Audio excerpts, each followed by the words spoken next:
Сәлем, сіз бір айда қанша кітап оқитыныңыз туралы ойланып көрдіңіз бе? Бір жылдан кейін ше? Әртүрлі елдердің психологтары мен социологтары сенімді. Оқудан өз еркімен бас тартқан адам өзін көптеген артықшылықтардан айырады. Нақтырақ қандай? Сіздермен 99 каналы. Бүгінгі видеода кітап оқудың артықшылықтары мен пайдасы туралы білетін боласыз. Танымыңызды кеңейту. Өмір бізді түрлі жағдайларға бейімделуге мәжбүр етеді, және көптеген жылдар бойы қалған дағдылары мен білімдері оларды жеңуге көмектеседі. Қазіргі әлем бізге көптеген балама ақпарат көздерін ұсынғанына қарамастан, кітаптар олардың ішіндегі ең жақсысы болып табылады. Олардың арқасында сіз тек қана жаңа нәрсені біліп қана қоймай, сонымен бірге құбылыстарды сапалы талдауды үйрене аласыз. Айтпақшы, британдық ғалымдар біздің ақыл-ой қабілеттеріміз бүкіл өмірімізде оқитын кітаптардың көлеміне тікелей тәуелді екенін анықтады. Қиялды дамыту. Кино өнері біздің қиялымызды толыққанды жұмыс істеу мүмкіндігінен айырады, ал кітаптар оқырман қиялды пайдаланып, автордың ұсынғанына сүйене отырып, өз әлемін құруға көмектеседі.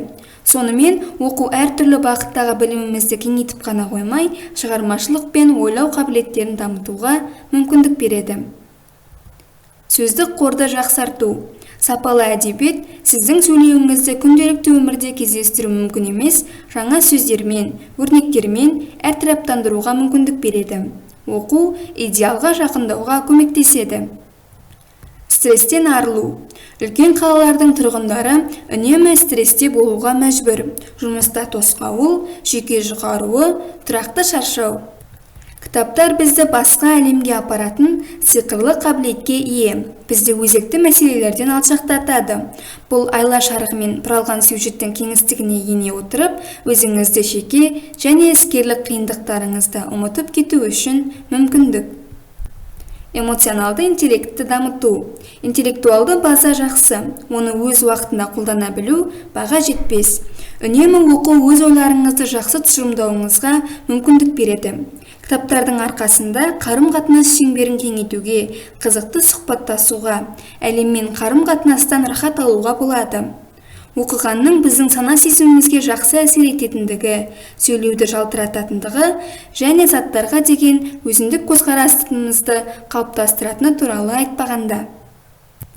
Көптеген жылдар бойы мидың толық жұмыс істеуін қамтамасыз ету. Ми мамандары кітап оқу қартайған кезде ақыл-ес кемістігін болдырмаудың ең қарапайым тәсілдерінің бірі деп санайды. Дейл Бредесеннің айтуынша, қартайған деменция мидың кейбір бөліктерінің жұмысының біртіндеп баяулауынан туындайды. Бірақ егер сіз өмір бойы жүйелі түрде оқысаңыз, сіздің санаңыз бен ақыл-ойыңыз үнемі дамып, кітап оқуға дағдыланған адамдарға қарағанда бірнеше есе жақсы жұмыс істейді. Бұл құбылыс өте қарапайым түсіндіріледі. Жұмыс істемейтін нәрсе өледі. Бұл дәл қазір кітаптар әлеміне сіңуге себеп емес пе? Ендеше сіздерге бонус. Кітап оқуға құмартып, бірақ қалай бастарын білмей жүрген жандар үшін бірнеше вариант. Бұл кітаптар сіздерге ұнайды деген сенімдемін.